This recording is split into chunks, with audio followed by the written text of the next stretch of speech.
Bismillahirrahmanirrahim. Assalamualaikum warahmatullahi wabarakatuh. Perkenalkan, saya Putra Dipurnama dari kelas 18A. Nah, pada kesempatan kali ini saya akan membacakan kesimpulan dari pembelajaran ketiga mengenai filsafat, ilmu, dan pengetahuan. Nah, yang pertama yaitu pengertian filsafat. Pengertian filsafat dalam sejarah perkembangan pemikiran kefilsafatan antara satu ahli filsafat dan ahli filsafat lainnya selalu berbeda serta hampir sama banyaknya dengan ahli filsafat itu sendiri.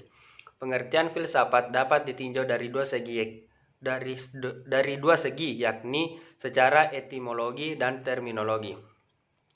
Nah, secara etimologi, filsafat dalam bahasa Arab dikenal dengan istilah falsafah dan dalam bahasa Inggris dikenal dengan istilah filosofi, serta dalam bahasa Yunani dengan istilah filosofia. Kata filosofia terdiri atas kata philein yang berarti cinta atau love dan sophia yang berarti kebijaksanaan atau wisdom. Sehingga secara etimologi istilah filsafat berarti cinta kebijaksanaan atau love of wisdom dalam arti yang sedalam-dalamnya. Selanjutnya secara terminologi.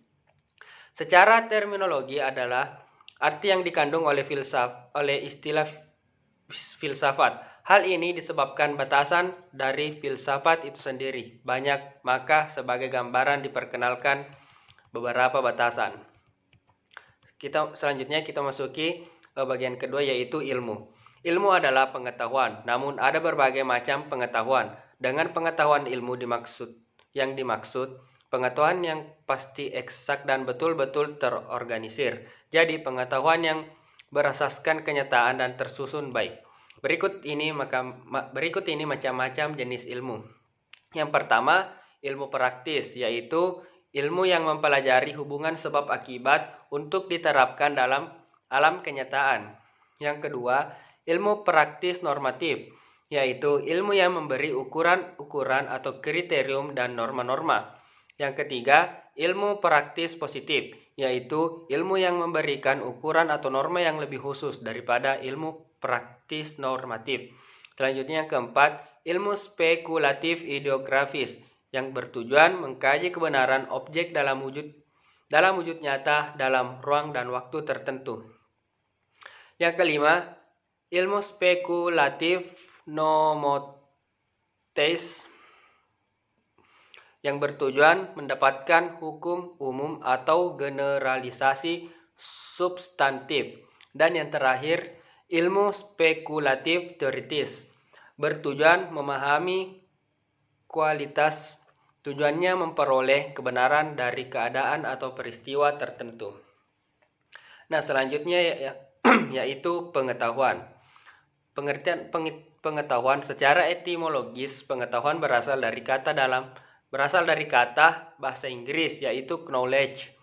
Dalam Encyclopedia of Philosophy dijelaskan bahwa definisi pengetahuan adalah kepercayaan yang benar. Sementara secara terminologi akan dikemukakan beberapa definisi tentang pengetahuan. Dalam kamus filsafat dijelaskan bahwa pengetahuan atau knowledge adalah kehidupan yang diketahui manusia secara langsung dari kesadarannya sendiri. Yang pertama, jenis pengetahuan. Yang pertama yaitu pengetahuan biasa, yakni pengetahuan yang dalam filsafat dikatakan dengan istilah common sense atau sering diartikan dengan good sense, karena seseorang memiliki sesuatu di mana ia menerima secara baik.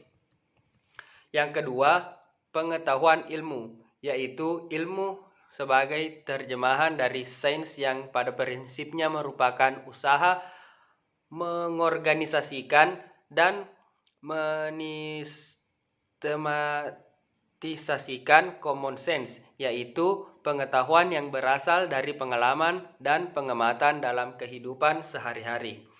Yang ketiga, pengetahuan filsafat, yaitu pengetahuan yang diperoleh dari pemikiran yang kontemplatif dan spekulatif. Pengetahuan filsafat lebih menekankan pada universalitas dan kedalaman kajian tentang sesuatu. Dan yang keempat, pengetahuan agama, yaitu pengetahuan yang hanya diperoleh dari Tuhan lewat para utusannya. Pengetahuan agama bersifat mutlak dan wajib diyakini oleh para pemeluknya. Selanjutnya, perbedaan pengetahuan dan ilmu. Dalam Kamus Besar Bahasa Indonesia, ilmu disamakan artinya dengan pengetahuan.